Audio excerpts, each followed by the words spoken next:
kuba natwe muri gahunda zacu z'amakuru ya buri munsi unyuze kuri izi channel zacu zombi arizo AMTV show ndetse na Gasabo News 24. Nimba uri mushya hano ndashaka gukora subscribe cyangwa sabone kugira ngo ujye mu mbere bagerwaho n'amakuru n'ibiganiro tugutegurira umunsi ku wundi. Nimba kunze ibiganiro byacu bishenge bigere kure hashoboka kanda like ndetse twanasangira ijambo ubiza wasi muri section ya comment muri gahunda y'amakuru turimo turabagezaho. Nyamugiye kubana muri gahunda y'amakuru nitwa Etienne Besa nyemerera dufatane ikiganza ku kindi twegeza amakuru avuga muri Burasirazuba bwa Repubulika ya Demokarasi ya Kongo. Muri Repubulika ya Demokarasi ya Kongo amakuru agezweho aravuga ko M23 yigaruriye uduce dushya muri Kivu y'Amajyepfo. Ni mu gihe kandi irihuro rya AFC M23 ryakanye ko nta numwa zabo ziri mu biganiro na leta Kinshasa, ibiganiro byagomba kubera i Doha mu gihugu cya Qatar. Naho mu gihugu cy'u Burundi President Evariste Ndayishimiye w'igihugu cy'u Burundi yashinye abasirikare b'u Burundi bemeye gupfira Repubulika ya Demokarasi ya Kongo. Aya ni amakuru ugiye kwibandaho muri gahunda yacu y'amakuru banatwe guhera ku munota wa mbere kugera ku musozo w'aya makuru. Waje kumenya ibijyanye n'aya makuru ngiye mugiye kubana muri gahunda y'amakuru yitwa Etienne Besa nguhaye ikaze.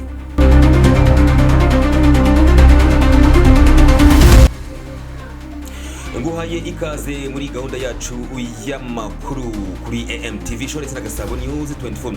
Mbere kwinjira mu nkuru yacu nyamukuru ndaza kubwira ko turi aba photographer, turi aba videographer babigize umwuga. Iyo cyose waba ufite event yaba ubukwe ceremony yariyo yose anniversaire ngira ngo watugira ikizo kaduha ako kazi hasigaye ndakwiza kutazigera wicuza habe na gato. Turi mu mbere fotora amafoto meza kandi agezweho, duproducinga amavideo meza kandi agezweho bitewe n'ibikoresho bijyanye n'igihe tugezemo dukoresha.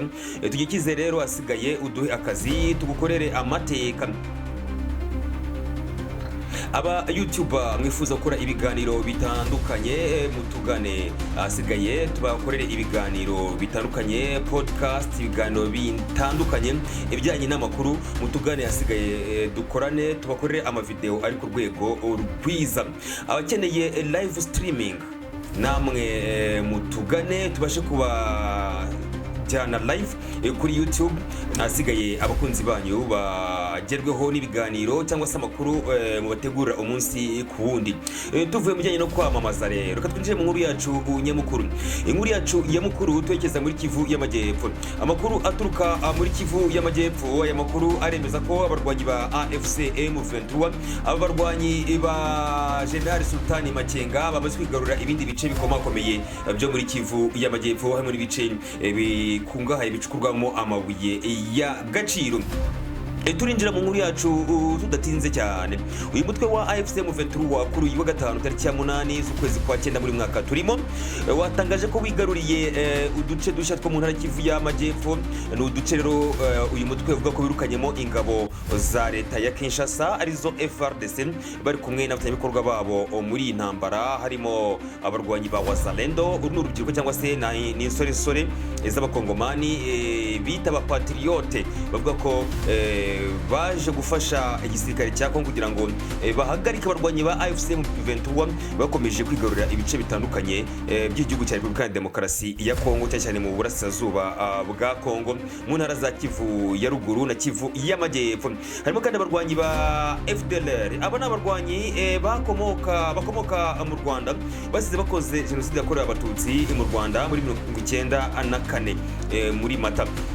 Nyuma yo guhungira mu mashyamba ya Kongo bashyirirwa icyizere n'ubutegetsi bw'Kinshasa, asigaye bashyirwa mu gisirikare cya Kongo bakaba barwana ku ruhande rwa guverinoma ya Kongo. Harimo kandi abarwanyi ba FDLB n'igisirikare cy'u Burundi. Abangaba bari mu gihugu cya Kongo muri intambara aho barwana ku ruhande rwa leta barwanya AFC M23 kuko bari mu kazi n'akazi bishyurirwa, dore ko ubwo aya masezerano atangiraga hagati y'igisirikare cy'u Burundi ndetse na leta ya Kinshasa, bivuga ko President Burundi Evariste Ndayishimiye yasaruye miliyoni 5 z'amadolari y'Amerika kubera iyi deal cyangwa se ubutumwa ingabo ze zirimo muri Repubulika ya Demokarasi ya Kongo. Ngira ngo nyuma yaho rero abasirikare b'Uburundi baje no kwemererwa kuba bazajya bahabwa umushahara w'ibihumbi 5 by'amadolari kuri buri musirikare uri mu butumwa cyangwa se uri kurwana muri intambara ku ruhande rwa guverinoma y'Kinshasa. Aba rero nibo bari kurwana ku ruhande rwa guverinoma bivuga ko ngabo bakubiswe inshuro n'abarwanyi ba AFC M23 imirwano yahuje impande zombi ahitwa Walungu. Mutero cyo ku gatanu muri groupement yaramukiyemo imirwano Hawalungu ni imirwano yahuje abarwanyi ba AFC M23 n'irihuriro rimaze kubabwira rirwana ku ruhande rwa guverinoma ya Kongo. Bivuga ko imirwano yumvikanye mu duce twitwa Mulamba, ahitwa Muzinzi, ahitwa Bwahungu, ahitwa Kaniola, ahitwa Mubone, ahitwa Kihambe, aho se rwumvikanye urusaku cyangwa se amasasu menshi cyane araswa n'imbunda ntoya ndetse n'imbunda ziremereye. Ahitwa rero Umulamba bivuga ko ingabo za General Sultani Makenga zigaruriye aka gace n'agaciro gatandukanya teritwari ya Walungu na teritwari twa Shabunda. Izo ziri muri Kivu y'Amajyepfo. Teritwari rero zihana imipaka zere muri Kivu y'Amajyepfo. Kwiga rero aka gace ka Walungu kwa AFC M23 birayongera imbaraga n'andi mahirwe ko kana gace gakunganye hose gakomeye cyane gacukurwamo amabuye y'agaciro. Amakuru kandi avuga ko abarwanyi ba M23 binanigaruye agace kitwa Kaniola, akana kari gace gahuza teritwari ya Walungu ndetse na teritwari ya Kabare. Abarwanyi ba AFC M23 bigaruriye utu duce mu gihe kuri wa gatanu bagomba guhura mu biganiro bigamije gushaka amahoro n'umuturambye w'intambara imaze imyaka no mu burasirazuba bwa Demokarasi ya Kongo. Ibiganiro bigomba guhuza leta ya Kinshasa ndetse n'abarwanyi i Doha mu gihugu cya Katari, aho umuhuza ari igihugu cya Katari. Ngira ngo rero aba barwanyi ba AFC M23 bavuga ko nta butumire ubuvuye ku ruhande rwa Katari bigeze bahabwa. Ni mu gihe rero guverinoma ya Kongo yari amaze gutangaza ko bahuriye mu biganiro, ndetse ibiganiro byatangiye i Doha muri Katari, ibiganiro bihuje abarwanyi ba AFC M23 ndetse na leta ya Kinshasa. Abarwanyi bahise babinyomoza iri huriro rya rivuga ko nta murwanyi wabo cyangwa se nta muntu uhagarariye abarwanyi uwo ari we wese uri mu biganiro byagomba kuba guhera kuri wa gatanu byagomba kubera i Doha mu gihugu cya Katari hagati y'abarwanyi na leta ya Kinshasa. Iruriro rya AFC M23 iryahakanye aya makuru rivuga ko nta numwe mu by'ukuri zohereje i Doha mu gihugu cya Katari mu biganiro bigamije kugarura amahoro muri Repubulika ya Demokarasi ya Kongo cyane mu burasirazuba bw'iki gihugu. Ni ibiganiro byagombaga kuba kuri wa gatanu tariki ya 8 z'ukwezi kwa 9 muri uyu mwaka turimo 2025. Ni amakuru yatangiye gucicikana guhera ku munsi wa kane w'iki cyumweru turimo turasoza, avuga ko intumwa z'ihuriro rya AFC M23 zamaze kugera i Doha ndetse n'ibiganiro byatangiye bari ko kuganira n'ubutegetsi bw'Kinshasa. Ubutegetsi bwa cyangwa se ubuyobozi bwa AFC M23 bwahakanye aya makuru burayanyomoza, avuga ko aya makuru atari aho bwari amakuru yashyizwe agaragara n'ubutegetsi bw'Kinshasa bagamije kuyobya abaturage. Mu kiganiro ihuriro AFC M23 bagiye n'itangazamakuru ku mugoroba wo kuwa kane mu mujyi wa Goma, umuyobozi wa M23 Bertrand Bisimwa yavuze ko aya ari amakuru y'ibihuha yagiye acicikanywa cyangwa se acicikana ku mbuga nkoranyambaga ashyirwa ahagaragara n'ubutegetsi bw'Kinshasa bagamije kuyobya abaturage. Uyu muyobozi avuga ko ku ruhande rw'abarwanyi ba AFC M23 bo nta butumire barabona bubatumira kujya mu ibi biganiro byagomba kuba kuwa gatanu. Uyu muyobozi rero abajijwe niba mu by'ukuri ashobora abarwanyi bashobora kwitabira ibiganiro bye cyose baba babonye ubu busabe, yavuze ko ntacyo bitwa kuba bakitabira ibi biganiro cyane cyane ko bahanira ko amahoro n'umutekano bigaruka muri ibi bice by'uburasirazuba bwa Kongo. Ariko anagaruka ku bijyanye no kuba kwa guverinoma ya Kinshasa baragiye birengagiza nkana ibyo bemeje amasezerano yabanje bakabirenga ndetse bakomeza kugaba ibitero ku birindiro by'abarwanyi ba AFC M23 ndetse bakanivugana abaturage bari mu bice bigenzurwa n'aba abarwanyi. Uyu muyobozi Bertrand Bisimwa yavuze ko kuva aho ibiganiro by'ubushize byasinywaga n'undi byaberaga i Doha bihuje impande zombi zishyamiranye mu burasirazuba bwa Repubulika ya Demokarasi ya Kongo. Uyu muyobozi by'ukuri yavuze ko hari ibyo bari bemeranyije birimo agahenge cyangwa se ibyo bita cessez-le-feu guhagarika intambara mu buryo bwihutirwa. Avuga ko mu by'ukuri nyuma y'uko n'ubundi ibiganiro bibayeho, uruhande rwa leta ya Kongo rwagiye runyura ku bijyanye n'ibiri muri ayo masezerano, rukongera kugaba ibitero ku birindiro by'abarwanyi ba AFC M23 bagamije kongera kubyigarurira. Uyu muyobozi avuga ko mu nshuro zigera kuri 30 zose igisirikare cya Repubulika ya Demokarasi ya Kongo cyo FARDC cyagiye kigaba ibitero ku birindiro by'abarwanyi ba AFC M23 ndetse n'abaturage bari mu ibyo bice bakicwa. Uyu muyobozi avuga ko mu gihe cyose leta ya Kongo yakomeza kutubahiriza ibikubiye mu masezerano yagiye asinywa mbere, mu by'ukuri nta n'impamvu yo kuba bakongera kwitabira ibiganiro, kuko ibiganiro bisa nkaho ari umuhango gusa. N'amasigara cyicaro baricara bakaganira ku cyatuma amahoro n'umutekano byongera kugaruka mu burasirazuba bwa Repubulika ya Demokarasi ya Kongo, bakagifata imyanzuro itandukanye ndetse bose bakayumvikanaho. Ariko mu kwishyira mu bikorwa, uruhande rumwe ndavuga Repubulika ya Demokarasi ya Kongo ikagenda bigura intege mu gushyira mu bikorwa ibikubiye mu masezerano ndetse ikanakomeza kurasa kuri abarwanyi. Ubuyobozi bw'abarwanyi ba AFC M23 buvuga ko mu by'ukuri leta nikomeza kubagabaho ibitero, nabo nta kabuza bazerekeza imitutu y'imbunda z'abarwanyi babo ku gisirikare cya Kongo ndetse gukomeza kwigarurira ibice bitandukanye bya hano muri Repubulika ya Demokarasi ya Kongo, kuko leta y'ubwayo yananiwe kuba yashyira mu bikorwa ibyo bemeranije kugira ngo amahoro n'umutekano byongere ibigaruke muri ibi ibice. Ikindi muyobozi yagarutseho nijyanye no kuba mu by'ukuri ibyo bari bemenyejeho mbere, babemenyeje ko bagomba kwita bafungura mu buryo bwa bwangu imfungwa z'impande zombi. Kwerwa AFC M23 ivuga ko yafunguye imfungwa za leta ya Kongo, ariko ko leta ya Kongo kugeza amagingo yangaya yahawe amazina, hawe liste zagomba gufungurwa abo yagiye ita muri yombi, ibashinja kuba bakorana bya hafi n'abarwanyi ba AFC M23. Ariko mu by'ukuri leta ya Kongo ntiyubahirize ibijyanye n'ibiri muri ayo masezerano. Abarwanyi bavuga ko mu by'ukuri leta ya Kongo igomba kubanza kubahiriza ibyo bumvikanye bwa mbere, ikarekura abarwanyi batawe muri yombi na leta bakorerwa AFC M23, asigaye bakabona kumvikana ku bindi bikubiye muri aya masezerano bagombaga kugirana. Uyu muyobozi kandi yashinje uruhande rwa leta ya Kongo kuba mu by'ukuri ikigaragara ubutegetsi bwa Kinshasa butarajwe inshinga no kuba bashaka amahoro arambye cyangwa se bashaka umuti w'ikibazo cy'intambara iri kubera muri burasirazuba bwa Kongo, ahubwo ko mu by'ukuri leta ya Kongo yo irajwe inshinga no gukomeza intambara, aho ikomeza kurasa ku barwanyi ba AFC M23. Ngira ngo uyu muyobozi yatanze gasopo, avuga ko mu by'ukuri igihe cyose bazakomeza kubarasaho batubahiriza ibikubiye mu masezerano bagiye bagirana mu bihe byo hambere, nabo nta kabuza bazabarasaho.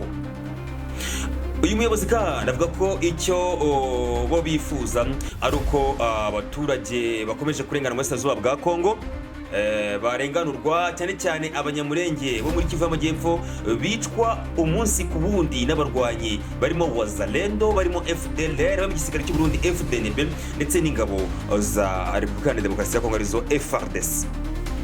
Tukivuga ku makuru ajyanye n'intambara ibera muri burasirazuba bwa Repubulika ya Demokarasi ya Kongo, Perezida w'u Burundi ni Evariste Ndayishimiye.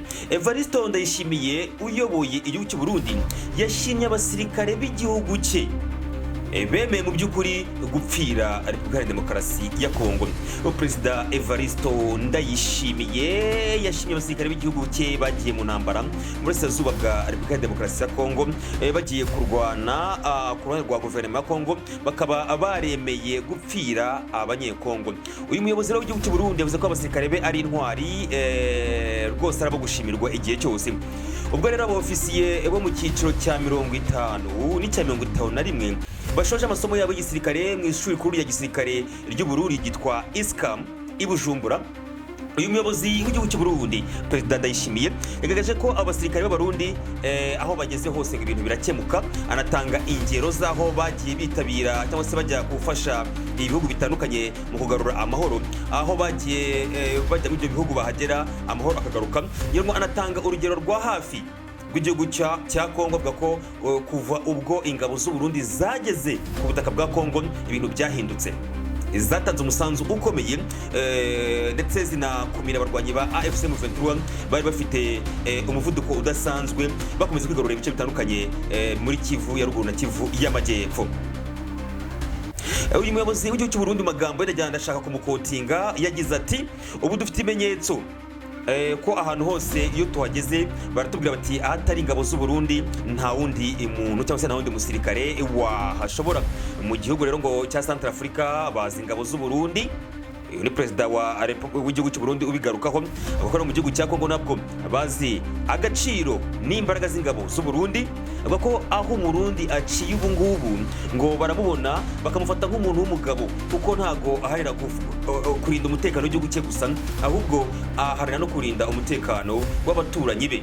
Ahangaha agerageza kugaragaza igihugu cya Repubulika ya Demokarasi ya Kongo, ingabo z'u Burundi ziri mu iki gihugu guhera mu mwaka wa 2022 ndetse anagaragaza ko by'ukuri zatanze umusaruro ukomeye, aho amahoro asa nk'ari hafi kugaruka.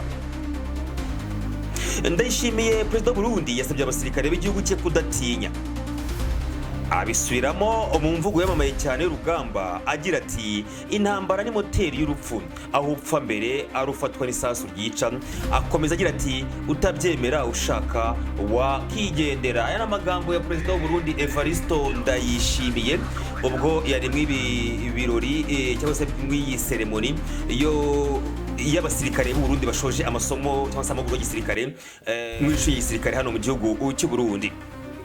Ingabo z'u Burundi ziri mu butaka bwa Repubulika ya Demokarasi ya Kongo guhera mu mwaka wa 2022 ubwo igisirikare cya Repubulika ya Kongo cyakubitwaga n'abarwanyi ba M23. Ngira ngo perezida wa Kongo ni Felix Antoine Tshisekedi Tshilombo yitabaje umuturanyi we w'i Burundi amusaba ko yamuha abasirikare baza kumufasha mu rugamba rwasa nkaho rwamuyobye cyangwa se rwamunaniye, nakuzuyaza bitewe n'inyungu zari muri iyi misiyo cyangwa se muri iyi diri y'igisirikare. Ngira ngo perezida w'u Burundi yabisamiye hejuru atemera gutanga abasirikare bakajya kurwana kwa rwa guverinoma ya Kongo, ndetse abasirikare ba leta muri icyo gihe bahereye muri Kivu y'Amajyaruguru aho imirwano yari yatangiriye, barwana kwa rwa guverinoma ya Kongo. Nubwo bitaborohera rero abasirikare b'u Burundi bivuga ko bapfuye ari benshi cyane, abandi barakomereka ari benshi cyane, bakubiswe n'abarwanyi ba AFC M23 bigira naho batsindanwa n'ingabo za leta ya Kongo bafatanyije na FDLR na Wazalendo, barahunga bava mu ibice bya Kivu y'Amajyaruguru bajya muri Kivu y'Amajyepfo. Muri Mutarama rero 2023 aya masezerano cyangwa se iyi dilu ya Ndayishimiye na perezida Felix Tshisekedi yo kuba yamwohereza ingabo ziza kumufasha mu rugamba arimo kurwanamo n'abarwanyi ba AFC M23. Aya masezerano yaje kuvugururwa icyo gihe perezida Evariste Ndayishimiye ahabwa miliyoni 5 z'amadolari y'Amerika kuko yaremeye gutanga ingabo nk'ikiguzi zikomeze zize gufasha leta ya Kongo muri iyi ntambara. Icyo gihe kandi amasezerano avugururwa, umusirikare w'u Burundi yarazamuwe yemererwa kuzajya ahembwa 5,000 by'idolari buri kwezi nk'umushahara fatizo kuri buri musirikare wese uri muri iyi ntambara urwana kwa guverinoma ya Kinshasa. Aho rero wumva uyu munsi perezida Evariste Ndayishimiye akomeje gushimira abasirikare be kuba baremeye kujya gupfira muri Kongo. Amakuru atugeraho twagiye tunabagezaho mu bitandukanye nuko ingabo z'u Burundi mu by'ukuru zagiye zicirwa ku butaka bwa Kongo ari nyinshi cyane, yewe amakuru amwe kagirwa ibanga, ariko bikaza no kumenyekana ko abenshi muri bo bagiye bagwa ku butaka bwa Repubulika ya Demokarasi ya Kongo. Pedro Evariste Ndayishimiye ntabwo yahwemye kohereza ingabo ku butaka bwa Kongo, aho na n'uyu munsi kigaragaza ko yishimiye kuba ingabo ziri ku butaka bwa Kongo, ndetse anaziha morale yo kuba zakomeza kwitanga zikitangira abaturage b'abanyekongo bakomeje guhitanwa n'intambara iri kubera muri iki gihugu cya Repubulika ya Demokarasi ya Kongo. Kugeza umunsi rero ku butaka bwa Repubulika ya Demokarasi ya Kongo hari abasirikare b'igihugu cy'u Burundi bari hagati mu 15,000. Naye babwiye aho umusirikare umwe abarirwa umushahara fatizwa buri kwezi ungana 5,000 by'amadolari ya Amerika. Uyu ni umusozo wacu rero w'aya makuru, reka ngushimire cyane ubana natwe muri gahunda y'amakuru yacu buri munsi unyuze kuri izi channel zacu zombi arizo AMTV Show ndetse na Gasabo News 24. Amakuru nk'aya nakagaruka. Shalom.